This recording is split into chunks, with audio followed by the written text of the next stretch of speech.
Salut les redéconfinés, c'est Merège, et aujourd'hui on vient parler du film événement Désigné coupable de Mauritanian, en anglais, qui est quand même un bien meilleur titre puisqu'il ne spoile pas toute l'intrigue.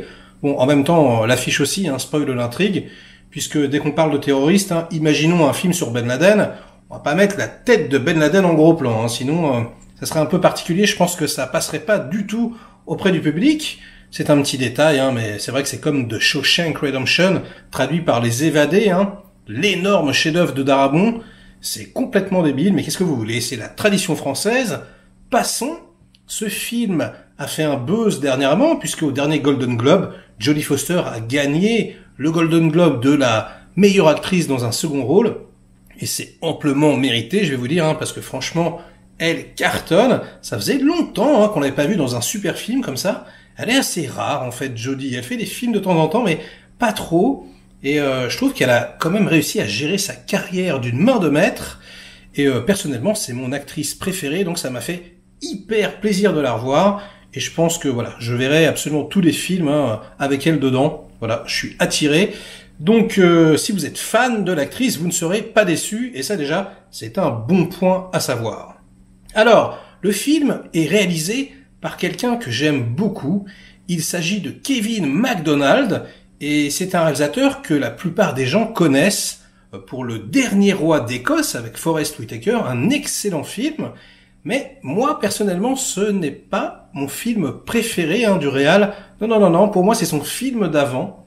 Ça s'appelle La Mort suspendue, et c'est absolument exceptionnel. Petite parenthèse, mais c'est intéressant puisque c'est un film qui mélange en fait à la fois des images de documentaire et à la fois une reconstitution de ce qui s'est passé. En gros, c'est deux mecs qui partent escalader un pic gigantesque. Ils y arrivent, mais sur le chemin de la descente, il y en a un qui tombe dans un gouffre, il se pète la jambe en 8, il peut plus du tout bouger, c'est dégueulasse. L'autre le croit mort, donc il redescend, et lui, il se retrouve tout seul, il peut plus bouger, tout le monde le croit mort, et du coup, il doit descendre par ses propres moyens. Et donc le film est à la fois filmé avec des vrais comédiens, donc pour tout ce qui est partie escalade, et puis à la fois on voit les vrais mecs qui ont été interviewés, donc documentaire. Et Kevin MacDonald, c'est quelqu'un qui a fait énormément de documentaires, presque autant, voire plus que les films qu'il a réalisés.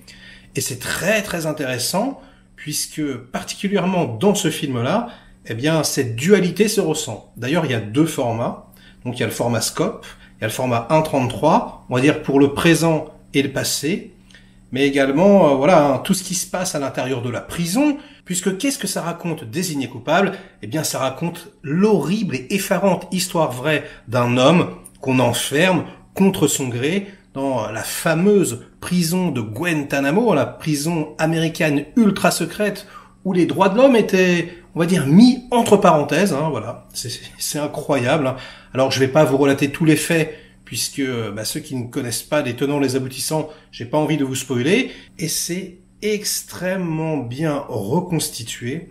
Alors déjà, la photo est magnifique. À la fois, le scope est très beau, et à la fois, la partie 1.33, donc qui relate plutôt les flashbacks dans la prison, quand on découvre ce que cet homme a vécu enfermé à Guantanamo, franchement, ça fait froid dans le dos. Et du coup, le 1.33, c'est carré, c'est plus compressé. On a l'impression, qu'il est dans un monde un petit peu plus étriqué. C'est extrêmement bien vu.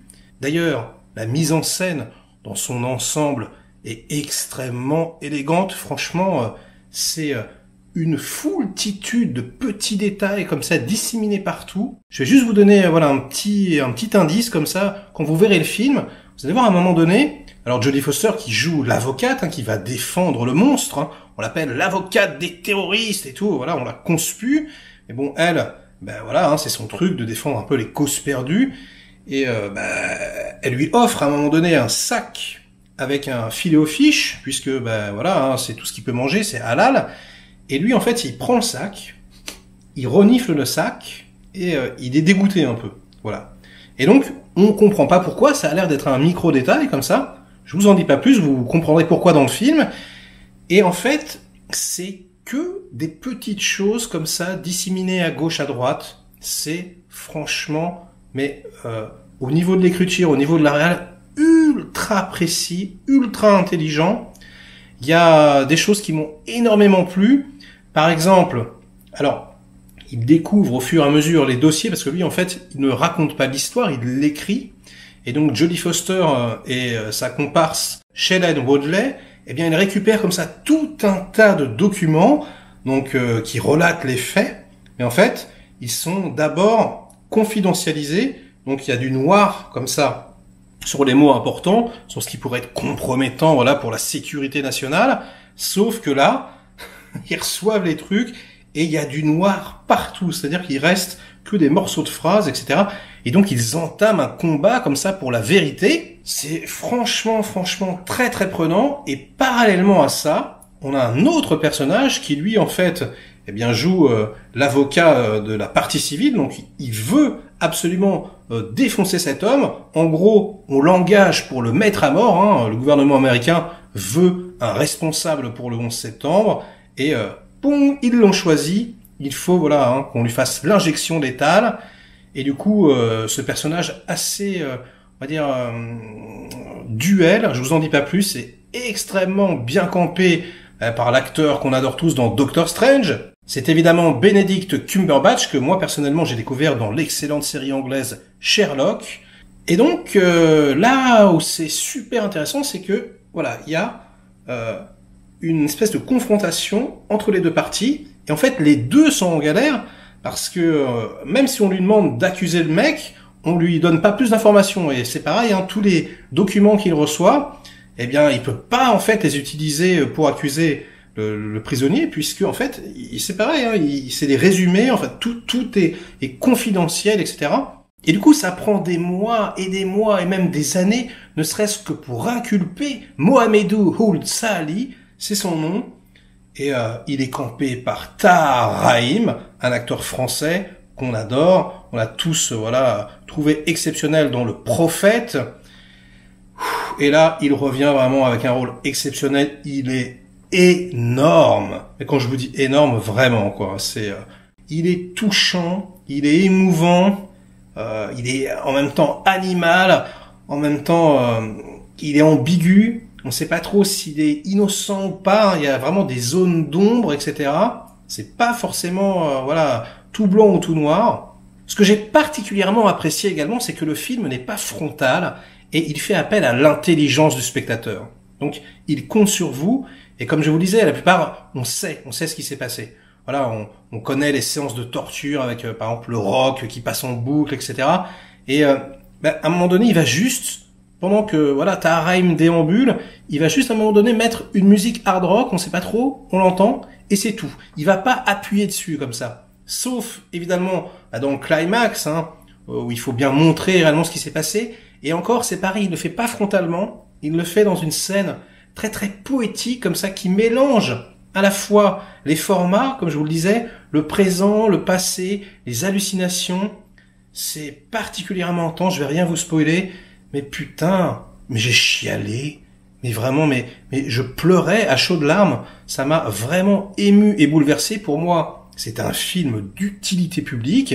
Alors là, pour l'instant, il a 7 sur IMDb, hein, c'est une très très bonne note, mais j'ai quand même constaté que dans les critiques des viewers, il y en avait certains qui trouvaient que c'était un peu abusé, blablabla, encore un film sur la corruption, blablabla, encore un film qui dit que le gouvernement est méchant, etc., etc. Bah ouais, j'ai envie de dire, heureusement qu'il y a des films comme ça, hein. Blablabla, un film de propagande. Film de propagande? Ouais, du coup, c'est assez marrant, hein. Je ne sais pas, chers viewers, dans quel camp vous êtes. Est-ce que vous allez trouver que c'est un film comme moi d'utilité publique, donc, ou un film de propagande, donc, comme ils le disent? Moi, personnellement, j'ai choisi mon camp, et je trouve que ce film est formidable. D'autant plus, et alors ça, c'est petit big up, hein, pour nos amis féministes, c'est un film extrêmement féministe, mais là, du coup, pas du tout en mode, avec le fluo partout. Non, ça passe comme une lettre à la poste, grâce au personnage de Jodie Foster, qui est badass comme jamais, qui s'accroche à ses convictions jusqu'au bout. Ouais, franchement, c'est magnifique. Je vous recommande chaudement ce film. S'il sort au cinéma en France, j'irai le revoir, vraiment. En tout cas, je ne sais pas quand est-ce que ça va sortir, mais jetez-vous dessus Félicitations à tout le monde, à toute l'équipe, à Tahar Rahim. Ça fait plaisir de voir un Français comme ça envoyer du bois. Putain, merci, quoi.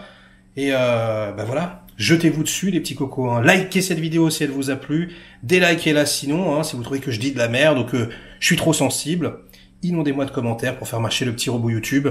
Et on se retrouve très vite, très prochainement, pour de prochaines aventures. Franchement, jusqu'à présent, c'est voilà mon film préféré de l'année. Et à mon avis, ça va être très très dur de le détrôner avant un bon bout de temps. Donc, Zack Snyder, je compte sur toi. Ciao.